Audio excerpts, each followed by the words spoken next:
इफ्यूआई official में करेंगे खुशामदीद। पाकिस्तान के कप्तान शाहीन शाह आफरीदी ने प्रेस कॉन्फ्रेंस कर दी और वो ऐसा लग रहा था मुंह से आग निकाल रहे हैं, बड़े कुलबुलाए हुए, बड़े चुलबुले अंदाज में, जिस अंदाज से उन्होंने आज सवालात का जवाब दिया।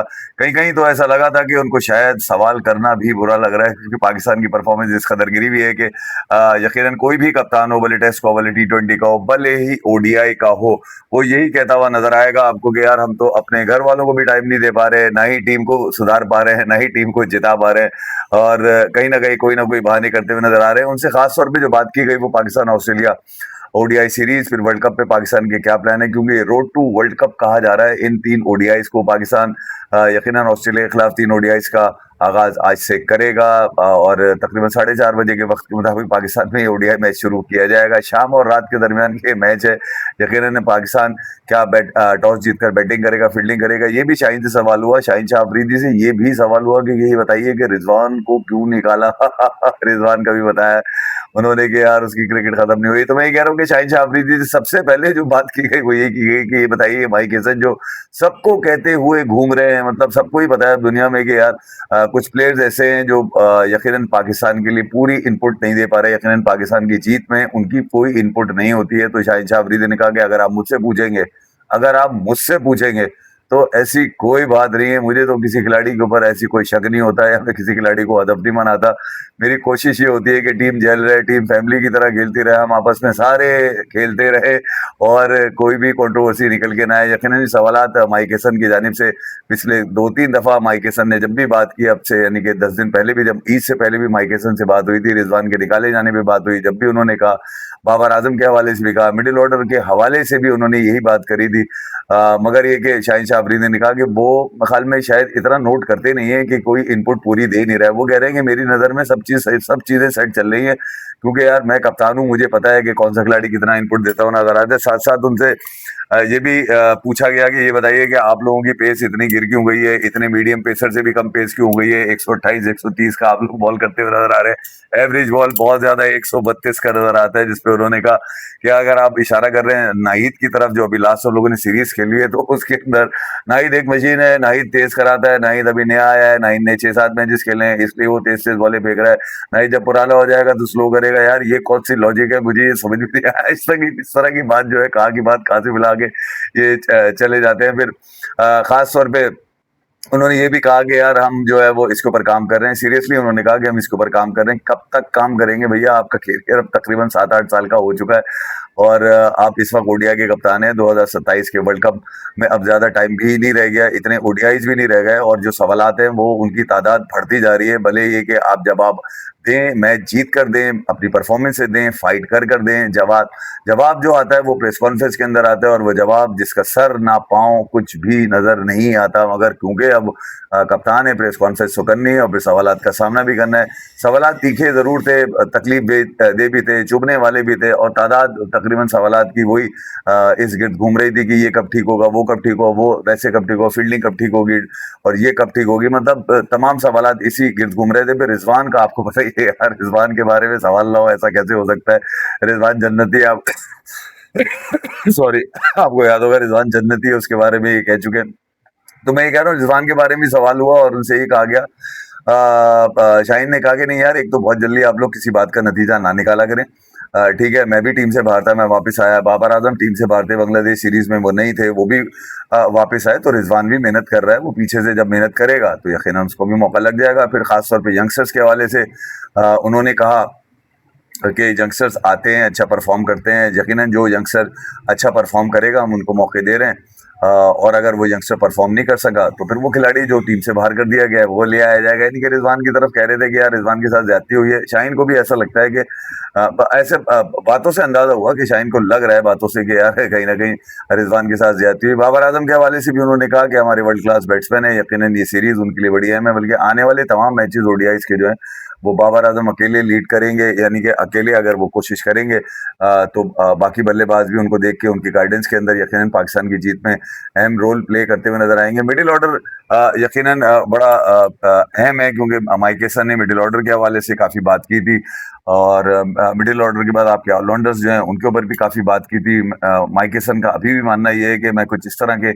ऑलराउंडर्स रखना चाहता हूँ टीम के अंदर, जो बुरे वक्त में कहीं पर भी खड़े होकर मैं पाकिस्तान को मैचेस बॉलिंग से या बैटिंग से जिताते हुए नजर आए। जबकि शाहीन का रवैया जो था वो ऑलराउंडर्स की तरफ मेरे ख्याल में कम नजर आया, खास तौर पे बैटिंग के ऊपर नजर आया। मैं आपको अगर यूं बताना चाहूँ कि ये जो प्रेस कॉन्फ्रेंस थी ये घूम रही थी बस पेस के ऊपर, और दो चार पसंदीदा खिलाड़ियों की गिर्द घूम रही थी, जिसमें मेरे ख्याल में रिजवानी प्लेइंग इस स्क्वाड का हिस्सा नहीं है, जिसके ऊपर सबसे ज्यादा लोगों की पूछे जाने की कोशिश थी। तो मैं ये अंदाजा ये लगाया गया कि यार ये जिस तरह की बातें शाहीन शाह अफरीदी ने की हैं, ये यकीनन बड़ी एग्रेसिव जरूर थी, मगर ये कि अगर ये एग्रेशन अगर आपका खेल में नजर ना आए और ये सिर्फ एग्रेशन आपका प्रेस कॉन्फ्रेंस में नजर आए, जहां पर आप जो चाहें अपनी मर्जी से बात कर लें, माइक हैसन की बात जुटलाना, यानी कि माइक हैसन का कहना ये है कि यार जो है वो कुछ लड़के इनपुट नहीं देते पाकिस्तान की क्रिकेट के अंदर, तो शाहीन ने बिल्कुल इनकार किया। रिजवान को हटाने के ऊपर शाहीन ने कहा कि वो वापस आ सकते हैं।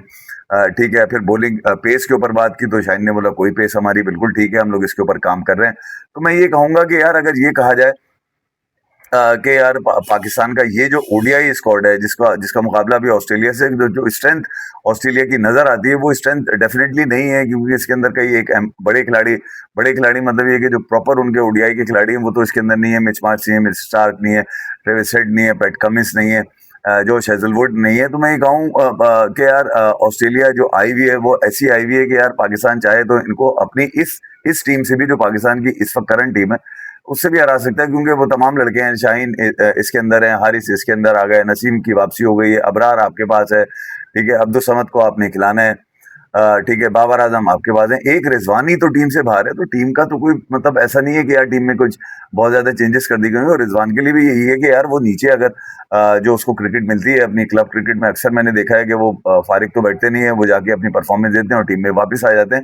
तो ये कहना कि पाकिस्तान की ये टीम इनको ओडीआई में हरा नहीं सकती, ये तो इम्पॉसिबल है। पॉसिबल है कि पाकिस्तान इस ऑस्ट्रेलियन टीम को व्हाइट वॉश भी कर सकता है। उसकी वजह ये सलमान अली आगा आपके पास हैं, सिर्फ दो ऐसे मेन खिलाड़ी पाकिस्तान के पास ओडीआई के नहीं है, जिनके ऊपर मैं भी ये कह रहा था कि ये होते तो शायद पाकिस्तान की चांसेस व्हाइट वॉश के ज्यादा पाकिस्तान व्हाइट वॉश करता ऑस्ट्रेलिया को, उसके चांसेस ज्यादा होते, यानी कि साइम अयूब और फखर जमान। क्योंकि ओडीआईज में अगर आप देखें तो 750 मार चुका है, फिर 701 मार चुका है, किसी का 100 का स्ट्राइक है, साइम अयूब 100 के स्ट्राइक रेट से खेलते हैं, फखर जमान 93 के स्ट्राइक रेट से खेलते हैं, सलमान अली आगा 90 प्लस के स्ट्राइक रेट से खेलते आ रहे हैं। तो अब ये कहा जाए कि यार पाकिस्तान के पास बल्लेबाजों की कमी है, बिल्कुल नहीं है। पाकिस्तान के मिडिल ऑर्डर में अगर आप आ जाए, बाबर आजम है, सलमान अली आ गए हैं, एक रिजवान नहीं है, अब्दुल समद को आपने ऐड किया है इसके अंदर, डेफिनेटली फील्डर भी अच्छा है, बैट्समैन भी अच्छा है, उसको मौका लगेगा तो यकीनन वो भी वर्ल्ड कप की सवारी बस पकड़ सकता है।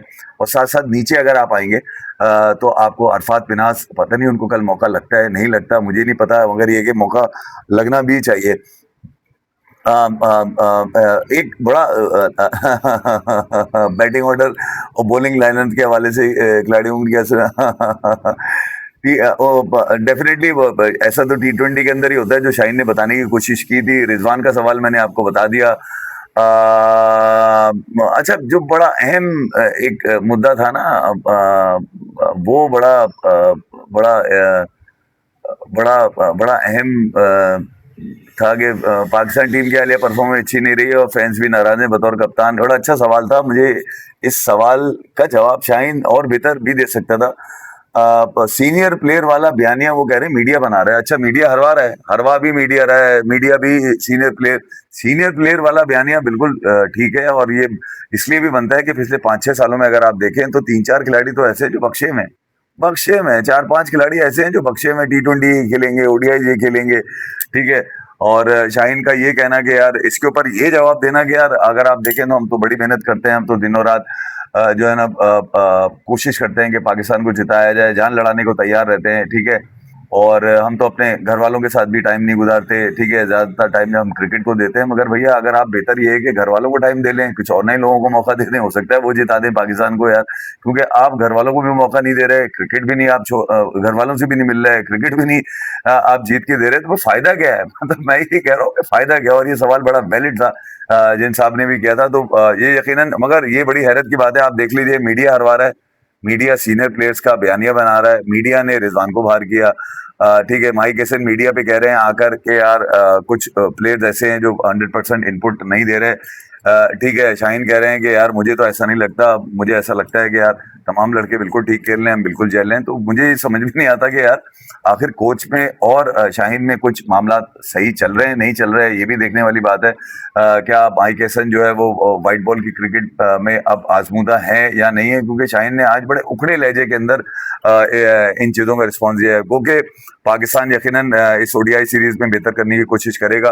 पाकिस्तान के बाद नया टैलेंट भी है, मां सदाकत को भी आपने मौका दिया हुआ है, साहिबजादा फरहान भी आपके पास हैं, शामिल हुसैन भी यकीनन बांग्लादेश के अंदर खेल चुके हैं, नीचे गाजी गौरी भी हैं, रोहिल नज़ीर को भी 6-7 साल के साथ बाद एक मरतबा फिर आपने ओडीआईज में रखा है। तो क्या इन तमाम लोगों को मौका लगेगा? हाँ नहीं, पता नहीं, ये तो मुझे अंदाज़ा नहीं है, मगर ये कि मैं आपको ये बता सकता हूँ कि पाकिस्तान की जो पेस अटैक होगी वो नसीम शाह, शाहीन शाह और हारिस रऊफ पे मुश्तमिल होगी। ठीक है, ये मैं आपको बता दूं।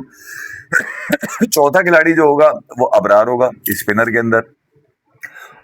उसके बाद आप अंदाजा लगा सकते हैं कि अब्दुल समद होंगे, सलमान अली आगा होंगे, बाबर आजम होंगे, मां सदाकत होंगे, और गाजी गौरी होंगे और साहिबजादा फरहान होंगे। साहिबजादा फरहान, मैं फिर कह रहा हूँ आपको कि इस लड़के को अगर कॉन्फिडेंस दिया गया, शाहिनशाह अफरीदी से मेरी एक रिक्वेस्ट है कि आप साहिबजादा फरहान को जितना कॉन्फिडेंस देंगे, ये खिलाड़ी मैच विनर है और ये आपको गेम निकाल के देगा। वो तमाम ख्यालात जो यकीनन पाकिस्तान के क्रिकेट फैंस के अंदर आते हैं, बिल्कुल उसकी वजह ये है कि शिकस्त इतनी खा चुकी है आपकी टीम, और तीनों फॉर्मेट के अंदर इस कदर खा रही है कि आपके पास जवाब ही नहीं है कोई। मतलब आप प्रेस कॉन्फ्रेंस में बैठते हैं तो गबल्ले मार रहे होते हैं बैठ के, सवाल का जवाब कुछ और होता है, सवाल कुछ और होता है, जवाब कुछ और होता है। तो सवाल चना जवाब गंदुम, ये वाला चीज चल रहा होता है। मगर ये कि अब देखना ये है कि पाकिस्तान सैटरडे को क्या ये ऑस्ट्रेलिया के खिलाफ जो पहला ओडीआई है, क्योंकि 4:30 बजे शाम में शुरू होगा, इसमें क्या कार्रवाई डालता है। स्क्वाड मैंने तो नहीं बताया, मगर प्लेइंग 11 आपको मैंने बता दिए। जो लोग बचेंगे प्लेइंग 11 के बाहर, वो शामिल हुसैन है, अरफात मिनास हैं, रोहिल नज़ीर हैं और 1-2 लोग और खिलाड़ी और बचेंगे। तो देखें पाकिस्तान होपफुली, ऐसा लगता है कि यार शायद इस सीरीज के अंदर शायद कोई डिफरेंस पे करे, क्योंकि ऑस्ट्रेलिया की वो टीम तो खैर नहीं है, मगर बिली स्टेनलेक काफ़ी अरसे के बाद वापसी हो रही है, ओली पीक है, लाइम स्कॉट है उसके अंदर, ठीक है, ये बड़े देखने वाले हैं, मैथ्यू शॉर्ट है, मैट रेनशॉ इसके अंदर हैं, जॉश इंग्लिश उनके कप्तान है कि मिचमाच की टांगों में कुछ मसला आ गया था आईपीएल खेलने के बाद, तो वो शायद घर से वापस नहीं आए। तो एक ऑस्ट्रेलिया की वो टीम आपको मिली है जिसको आप लिटा लिटा के भी मारना चाहे ना तो आप मार सकते हैं। ऐसा ना हो कि ऑस्ट्रेलिया की ये टीम कुछ ज्यादा ही आपके ऊपर हावी हो जाए, पहले ही ओडीआई के अंदर हावी हो जाए और आपके जो जितने वर्ल्ड क्लास हैं वो आप उनका चेहरा देखते रह जाएं। सिर्फ ये कह सकता हूं मैं कि यार पाकिस्तान इस ओडीआई सीरीज में बेहतर करे और शाहीन को बोलने का थोड़ा सा और मौका लगे, ताकि शाहीन कम से कम चौड़ा होके बोल तो सके। आज बड़ा झुका हुआ, बड़ा दबा हुआ बोलने की कोशिश कर रहे थे शाहीन, जहन में कुछ और था, जबान से कुछ और अदा हो रहा था। यकीनन कुछ चीज़ें जो यकीनन एक हार के बाद टीम के कप्तान के अंदर जहन में होती हैं, वो डिस्टर्ब तो कर रही होती हैं। तो यकीनन इस डिस्टर्बेंस को दूर करने के लिए 3 ओडीआई पाकिस्तान के पास हैं, बेहतरीन मौका है, पाकिस्तान ऑस्ट्रेलिया को ओडीआई सीरीज में ठोक के डाल के निकाल दे। इस विषय में इतना ही, कल मैच के साथ वॉच अलॉन्ग। अपना बहुत ख्याल रखिएगा। Thank you very much.